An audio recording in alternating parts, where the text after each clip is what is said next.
북한이 연일 미사일 도발을 이어가고 있는 가운데 한미 국방장관이 미국에서 안보협의 회의를 열고 북한에 대한 확장 억지 약속을 재확인했습니다. 오스틴 미 국방장관은 특히 북한의 어떠한 핵 공격도 용납할 수 없다며 만약 그럴 경우 김정은 정권의 종말을 초래할 것이라고 경고했습니다.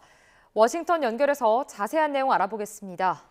자, 권중기 기자, 북한이 긴장 수위를 계속 높이고 있는 가운데 한미 국방장관이 만났습니다. 북한 미사일 발사에 대한 규탄 발언이 나왔죠. 그렇습니다. 이 한미 국방장관 모두 어젯밤까지 이어진 북한의 미사일 도발을 강력히 규탄했습니다. 로이드 오스틴 미 국방장관은 한국에서 이태원 참사로 엄중한 시기에 북측이 불법적이고 불안을 야기하는 대륙간 탄도미사일을 발사했다며 심히 유감스럽다고 말했습니다. 그러면서 한미 연합공중훈련 비질런트 스톰을 연장하기로 결정했다며 우리의 준비태세를 강화하기 위한 것이라고 설명했습니다.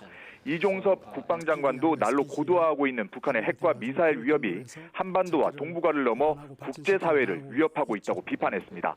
그러면서 북한에 대한 실질적인 대응을 위해 한미 동맹을 더욱 강화하겠다고 밝혔습니다. 공동성명에는 북한의 탄도미사일 시험 발사와 방사포 사격 등 긴장을 고조시키는 행위는 유엔 안보리 결의 위반이라며 국제사회가 북한의 행위에 대해 책임을 부과할 것을 촉구한다는 내용도 담았습니다. 네, 북한이 미사일 도발에 이어서 핵실험 준비도 모두 마친 것으로 관측됐다고요? 그렇습니다. 이종섭 국방장관은 북한의 풍계리 3번 갱도에서 핵실험 준비가 완료됐다고 말했습니다.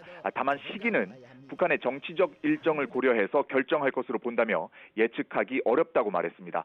그러면서 북한의 핵 사용을 막기 위한 한미 두 나라의 확장 억제 방안을 발표했습니다. 미국은 핵과 재래식 무기, 미사일 방어 시스템 등 미국이 가진 모든 군사 능력을 동원해서 한국에 확장 억제를 제공한다는 공약을 재확인했습니다. 또 북한의 핵 위협에 대응하기 위해 두 나라 간 정보 공유부터 협의, 기획, 실행까지의 단계를 긴밀하게 해나가기로 했습니다. 특히 미국 전략 자산을 상시 배치에 준하는 효과가 있도록 운용해 북한의 어떠한 도발에도 효과적으로 대응해 나가기로 했다고 밝혔습니다.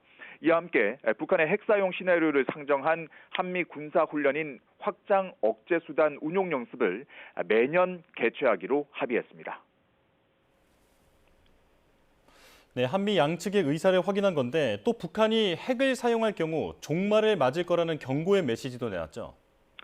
그렇습니다. 한미 두 나라 국방장관은 북한의 전술핵을 포함한 어떠한 핵 공격도 절대 용납할 수 없다고 못 박았습니다. 그러면서 북한이 핵을 사용한다면 동맹의 압도적이고 결정적인 대응에 의해 김정은 정권이 종말을 맞게 될 것이라며 이는 북한에 대한 강력한 경고라고 강조했습니다. 이종섭 장관은 다만 정부는 이 전술핵의 한반도 재배치는 고려하지 않는다고 말했습니다.